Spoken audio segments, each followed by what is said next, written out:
ওং তস্मै নমো ভগবতে ত্রিগুণায় গুণাত্মনে কেবলায় দ্বিতীয়ায় গুরুবে ব্রহ্মমূর্তয়ে সর্বশ্রুতি শিরুরত্ন বিরাজিত পদম্বুজম বেদান্তাম্বুজ সূর্যায় তস্मै শ্রী গুরুবে নমঃ।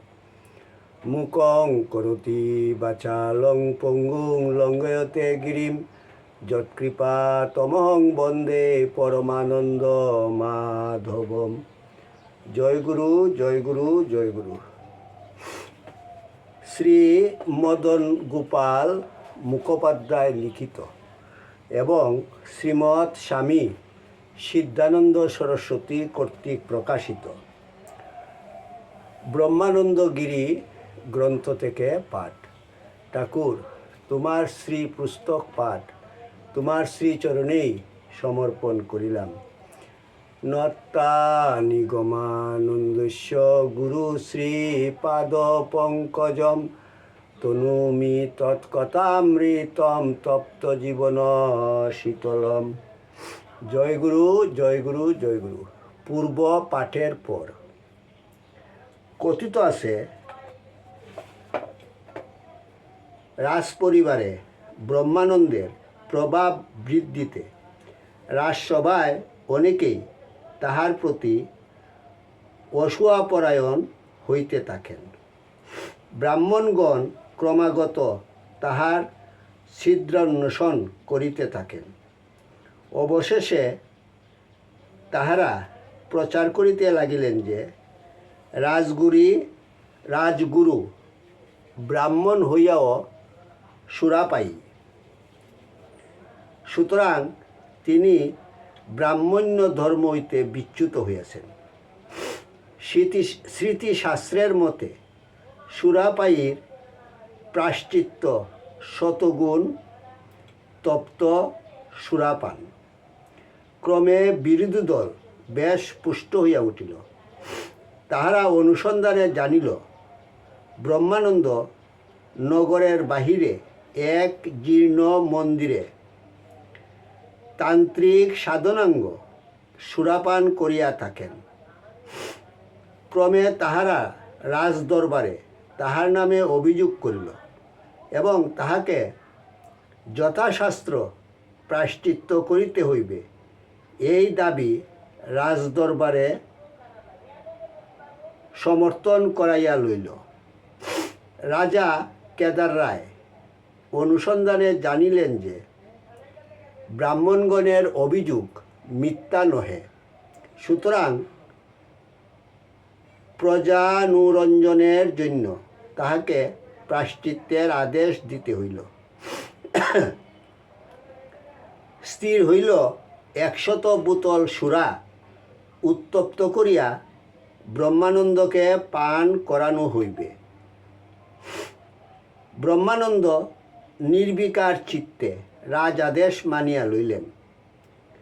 যথাসময়ে 100 বোতল সুরা উত্তপ্ত করিয়া ব্রহ্মানন্দের মুখে ক্রমাগত ঢালিয়া দেওয়া হইল। তিনি ওই অগ্নিতপ্ত সুরাপান করিয়াই সঙ্গে সঙ্গে প্রস্রাব যুগে উহা বাহির করিয়া দিলেন। ওই সুরা একটি গাছে লাগিয়া উহা পুড়িয়া গেল। বহুজনের সম্মুখে এই পরীক্ষা হইয়াছিল। ইহার পরই ওই গ্রামের নাম পুরাগাছা হয়। এই গ্রাম আজিও বিক্রমপুরে বর্তমান আছে। এই প্রাচীন পুঁথিতে বর্ণিত ঘটনা যে বহুলাংশে সত্য তাহাতে সন্দেহ নাই। ব্রহ্মানন্দগিরির অলৌকিক শক্তি সম্বন্ধে বিক্রমপুর অঞ্চলে অনেক জনশ্রুতি আজিও প্রচলিত আছে। পুরাগাছা গ্রাম এখনও বিক্রমপুর পরগনায় বর্তমান আছে। যাহারা ব্রহ্মানন্দগিরিকে কেদার রায়ের গুরু বলিয়া মানিতে চাহেন না, বরং গোসাই ভট্টাচার্যকেই তাহার গুরু বলিয়া মনে করেন। তাহাদের যুক্তি এই যে কেদার রায় গোসাই ভট্টাচার্যকে বহু ভূসম্পত্তি দান করিয়াছিলেন। অদ্যাপি তাহার বংশধরগণ উহা বুক দখল করিতেছেন। উল্লেখ্য, গোসাই ভট্টাচার্যের একমাত্র কন্যা জন্মগ্রহণ করেন। কন্যার নাম লীলাবতী, জামাতার নাম যদুনাথ ও দৌহিত্রের নাম রামচন্দ্র। ইহাদের আদি নিবাস নদিয়া জেলার অন্তর্গত বেলপুকুর গ্রাম। পূর্বকালে পূর্ব বা পশ্চিমবঙ্গ বলিয়া কোনো বেদ জ্ঞান ছিল না। অতি দূরাঞ্চলেও বিবাহাদি হইত। কেদার রায়ের প্রতিষ্ঠিত দশ মহাবিদ্যার অন্যতম বিগ্রহ ভুবনেশ্বরী দেবী আজিও নদিয়া জেলার লাকুরিয়া গ্রামে বৈদ্য চৌধুরী পরিবারের গৃহদেবী রূপে বর্তমান থাকিয়া পূজিতা হইতেছেন। এই প্রতিমার পাদপীঠে কেদার রায়ের নাম খোদিত আছে।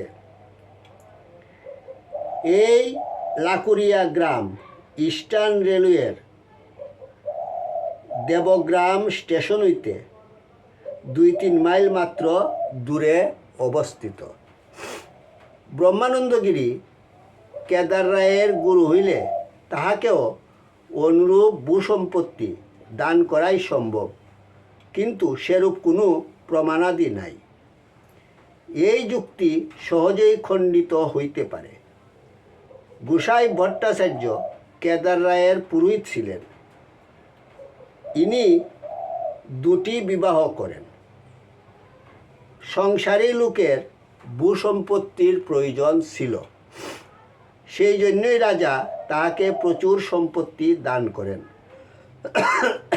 পক্ষান্তরে ব্রহ্মানন্দগিরি সংসার বিরক্ত সন্ন্যাসী ছিলেন।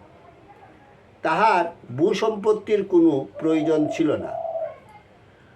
সম্পত্তি সম্ভোগ সন্ন্যাস ধর্মের বিরোধী। তারপর সন্ন্যাসীদের কোনো নির্দিষ্ট স্থানও থাকে না। সুতরাং ভূসম্পত্তি বুক দখল করে কে? এই সমস্ত কারণেই কেদার রায় ব্রহ্মানন্দকে কোনো সম্পত্তি দিয়াছেন এরূপ কোনো প্রমাণাদি পাওয়া যায় না। কিছুদিন শ্রীপুরে অবস্থান করিবার পর ব্রহ্মানন্দ জগন্মাতার প্রতিশ্রুতি স্মরণ করিয়া তাহার সহিত সংসার করিবার বাসনায় শ্রীপুর ত্যাগ করিয়াছিলেন।